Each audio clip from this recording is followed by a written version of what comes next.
All right, guys, welcome into the Auburn Postgame Show brought to you by Medical Properties Trust. He's Matt Scalisi. I'm Simone Eli. A tough day for the Tigers at home at Jordan-Hare Stadium. An 11 o'clock kickoff this morning. Auburn falls to Mississippi State, 43-34, the final. Not the second half performance that many folks thought they would see after what we saw from Auburn in the beginning of this game. The Tigers come out and score 4 straight touchdowns to start the game. Looked as good as you could possibly expect Auburn to look on both sides of the ball, and then the wheels just completely fell off after that, Matt.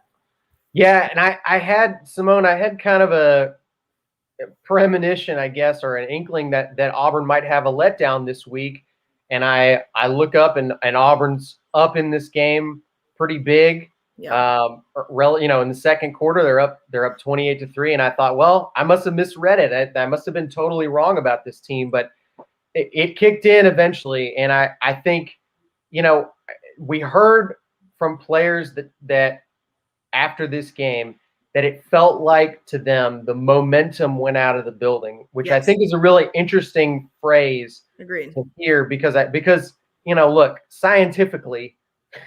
Momentum is not a real thing. It's not something that is happening on a football field. It's entirely a psychological phenomenon that's happening to these players. And I think what we are hearing when we hear the players say that is we stopped believing that we were going to win the game. Once something started going well for Mississippi State, it affected this Auburn team mentally. Yeah. And I think that some of why that happens to teams like this is because they saw what happened a week ago. And I think in some ways that loss to Texas A&M has turned into another loss. I think it affected them in this game. Yep. It affected the way that they see themselves as a team. And that's something that I think is, look, I'll let the fans over here point fingers. I don't think it's on any one person, but I think it speaks to the fact that maybe this team needs to find a different way to motivate itself than how it was. Because look, it's a little bit easier to play your best and to play with emotion when there's so much on the line.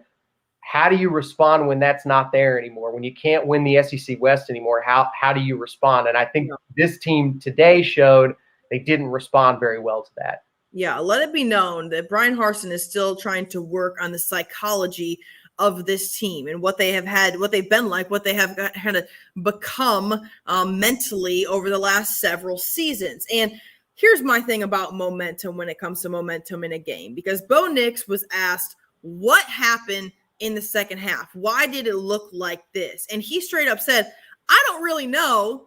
The momentum in the building, the enthusiasm, whatever the word that he used, just left the building.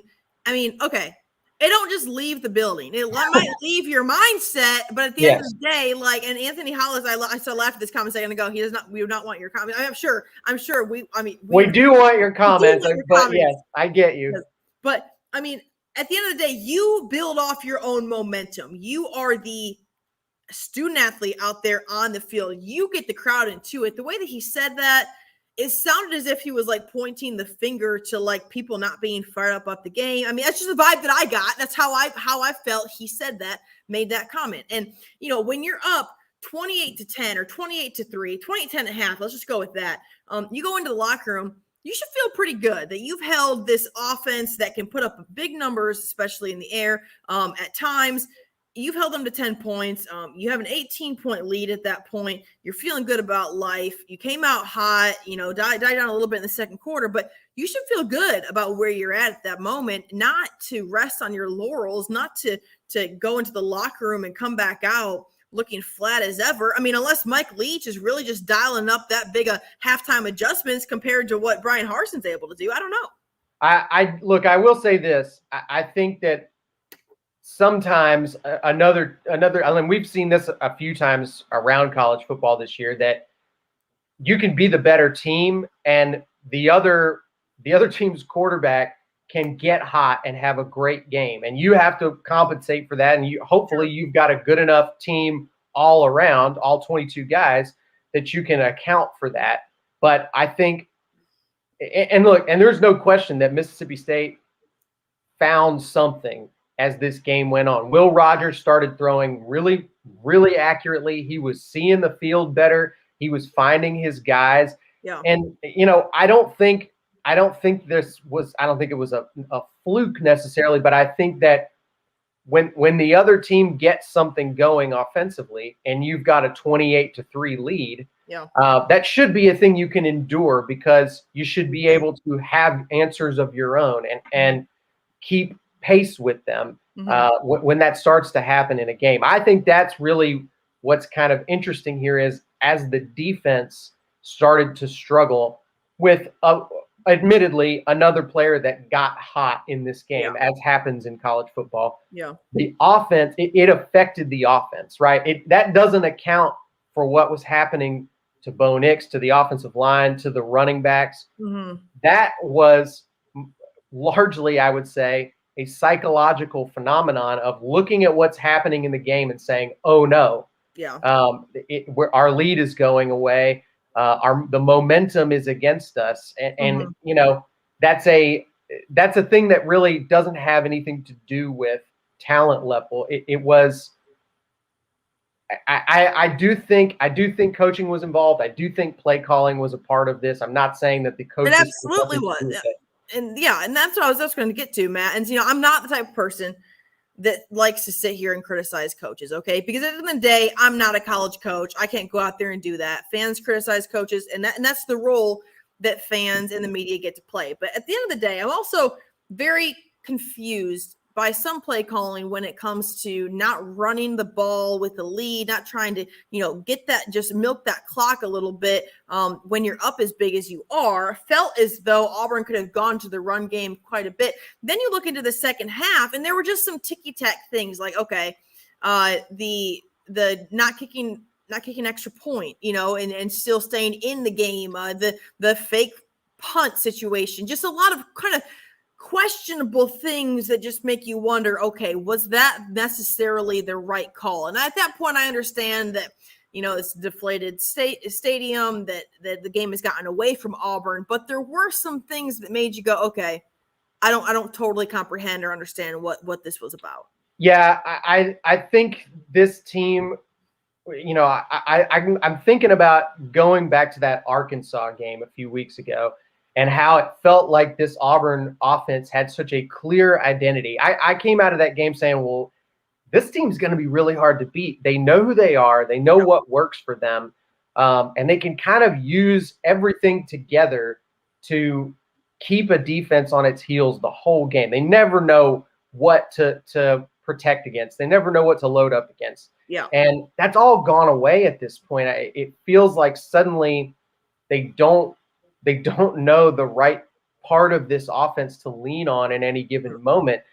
I think even if you look at the beginning of this game, when things were going well for Auburn, to me, it kind of felt like a very small number of big plays that kind of worked out for Auburn. And that I'm not explaining them away and saying those plays don't count, but I think somehow this offense has this tendency to become overly reliant on these big, spectacular, explosive plays, and they don't really have a bread and butter anymore that they can use to work their way down the field against a stingy defense.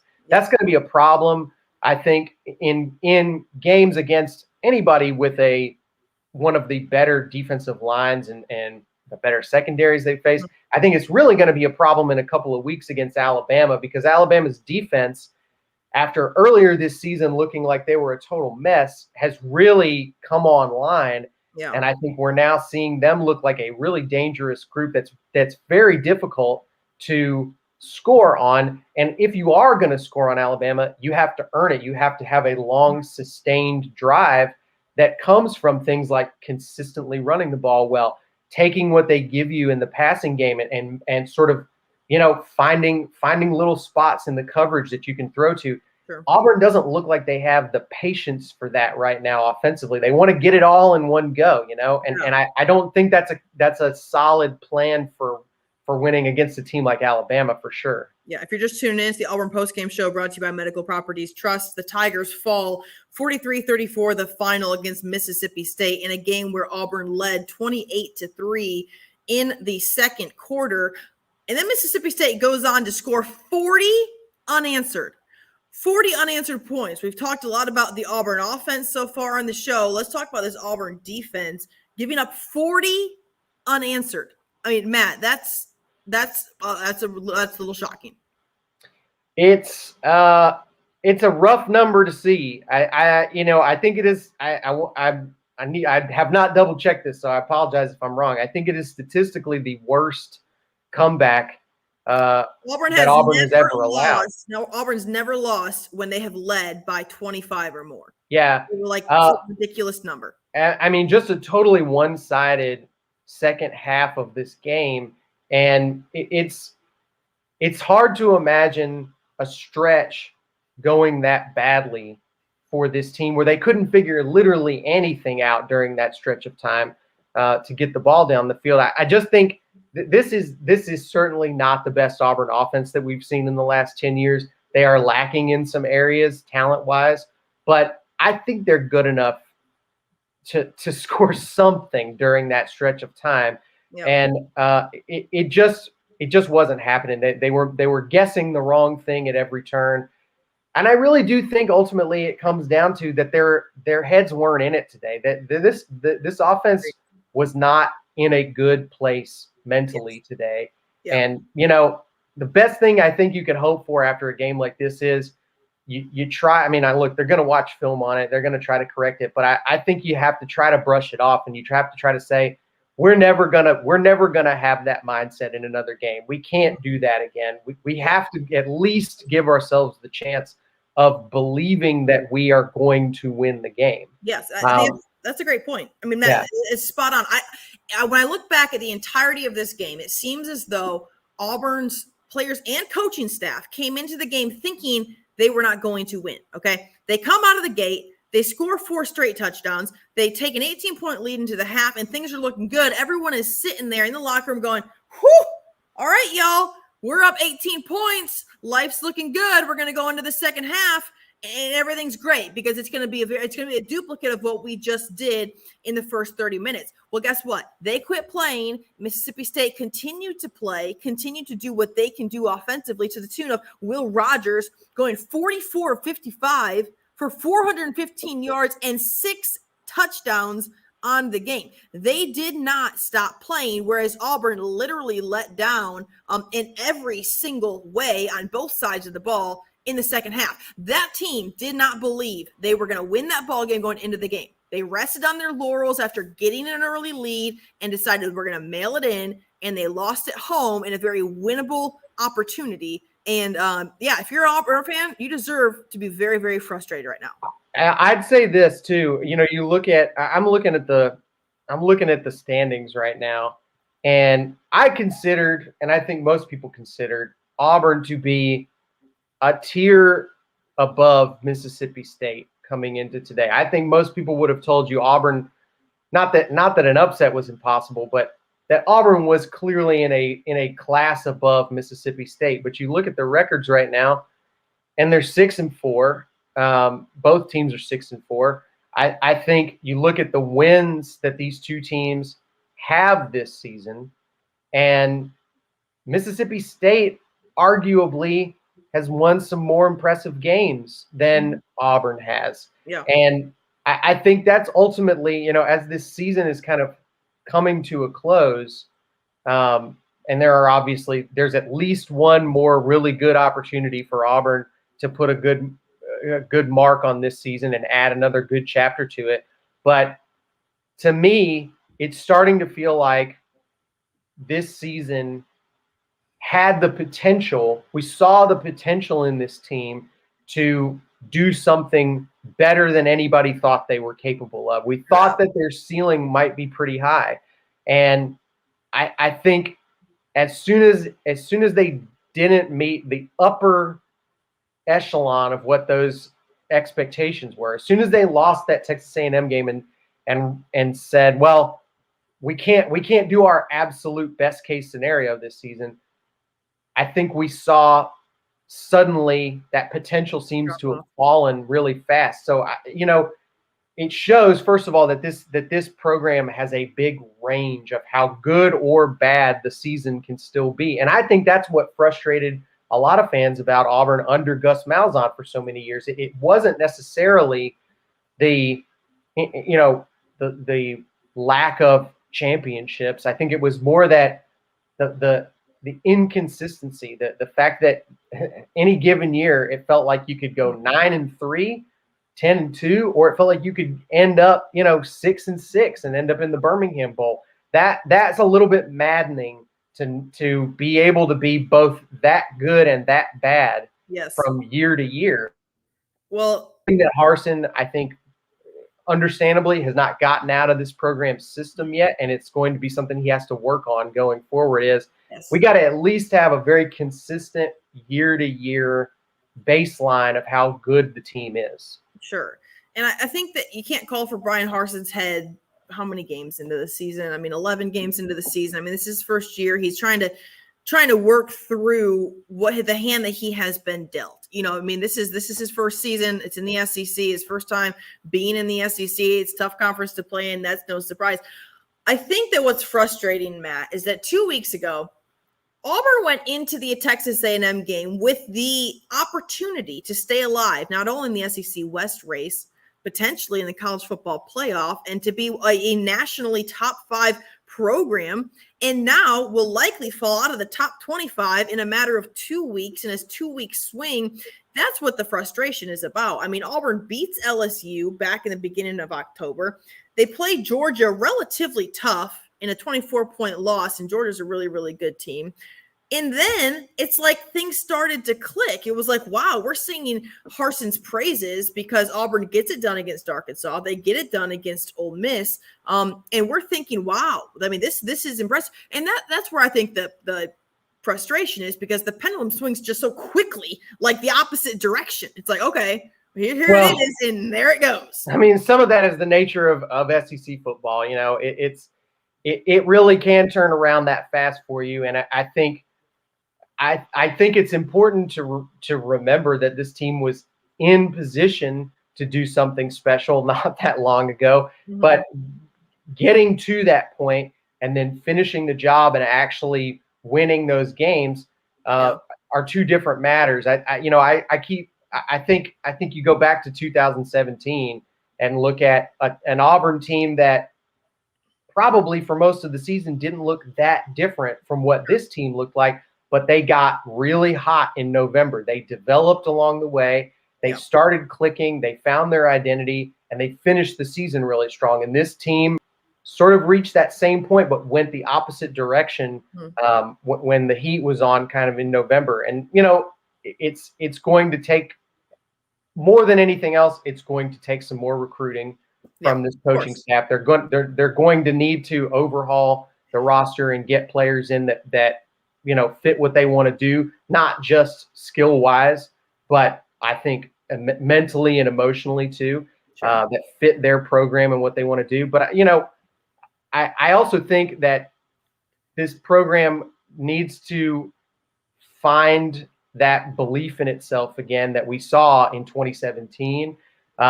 Late in 2019, we obviously saw that happen again against Alabama. That was one thing that you could say for the odd year under Gus Malzahn was those teams believed they were going to win games that nobody else thought they were going to win, and they pulled it off a lot. Yeah. And so they need to find some of that again. Yeah, no doubt. So Auburn, 2 games left, okay? At South Carolina, at home against Alabama. And this will be the true tale of what the beginning of this offseason going into Brian Harsin's second season will look like. Auburn can either end the season on a 4-game losing streak. That would be less than ideal. Tigers could be 6-6 and call it a day, or they could be 8-4. And we're looking at, okay, all this momentum going into the season. Yeah, of course, you can always split those games as well, which is very possible. South Carolina is not great, although the Gamecocks have had some recent upsets. But I feel as though opportunity still lies ahead for this team when it comes to momentum going into bowl season, momentum going into the off season, Matt. Oh, for sure. I mean, look, they're still going to be in a bowl game, and I think that's going to be a big opportunity. They've got a signing class coming up in December.